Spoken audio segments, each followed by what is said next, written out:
A brief history of Nupe invasion of Esanland. In the year 1881 or so, the Nupe, under the leadership of Fulani, decided to sought to expand their territory. And they were, shipping slave. That was the major business of the Nupe. So, and also to Islamize territory. They already succeeded in conquering the Edo North, which is the Esako, through the internal help, through the help of some of the ADG. And some of their royal house were already converted to Islam. So in the year 1881, the Nupe invaded Ewu, Idua, and some other place, the part of Esan. Esan, as we all know, practice a loose monarchical system or independent monarchical system. We have 35 kingdoms in Esan, and they all operate, they have their autonomy to do whatsoever they want. They don't take permission from anybody. So, they invaded in the Esanland, they invaded Ewu, Idua, and their agenda was to expand to the south. The Esan, or the Esan, what we call Esan Gbegbe, which is the 35 kingdom, come together to form alliance with their warriors. What we call, that's when Esan motto, they derive this Esan motto, Akugbe Oleahu, which means unity is power. They come together with their warriors, and the name of the warrior, the name of the given to that warrior is the Akota. And they decided to, they prepare themselves with some material. So, some people prepare themselves with some charms. We call it utagba, what we call as utagba. And they prepare themselves very well, equip themselves with some weapons, sophisticated weapons, bows, arrows, and also the local, dengon. And they embark. The warriors head toward the northern part, which is the boundary between the Esan and the Edo North, which is the Esako. They went towards the Ewu, and they had their first encounter with the Nupe warriors. Under the Nupe warriors was led by what they call the princess, a lady Majid. And they had an encounter, and they fought. The Esan people fought the Nupe.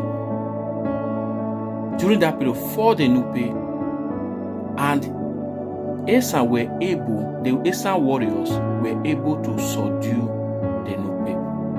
The war lasted more than 3 years, and historically, it was proven that Esan was exhausted with their weapon, and they have to seek for the help of the Ika and the Anioma people to help them with some bows and arrows.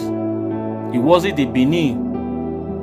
So, the Benin so-called empire was still there.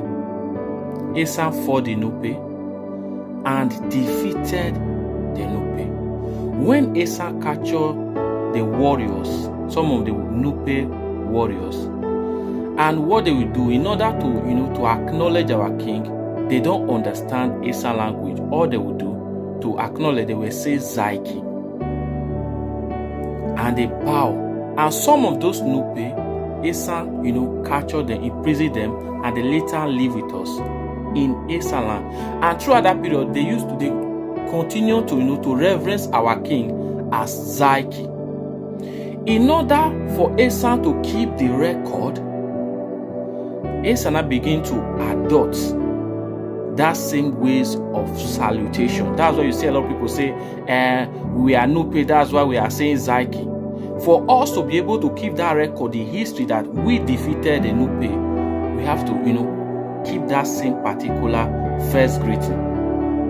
Esan greetings, reverence to our king, our Onoje, is Onoje Uhato Uhale, which means our king, may you live long. May you live long, our king. Then before we now see that Zaiki, historical Zaiki, in order for us to, what we call historical monument, for us to be able to make a reference to this day actually happened in Esanland. Now, throughout this war between Esan and the Nupe, the Benin did not interfere. They were on their own. After this war, a lot of them, the Edo, they went to begin their history. Later, they begin to write their history that they led the warrior who came to Esanland to defeat the Nupe, which is false, very false. The only ethnic group that supported Esan with bows and arrows was the Ika and the Onyomas. It wasn't the Benin, the Edo. So, this is the brief history of Nupe invasion in Esanland. Esan oye akugbe oleawo. Esan Nupe Esan naibe. So let's discuss this on the comment section. Follow me for more video. Like and share.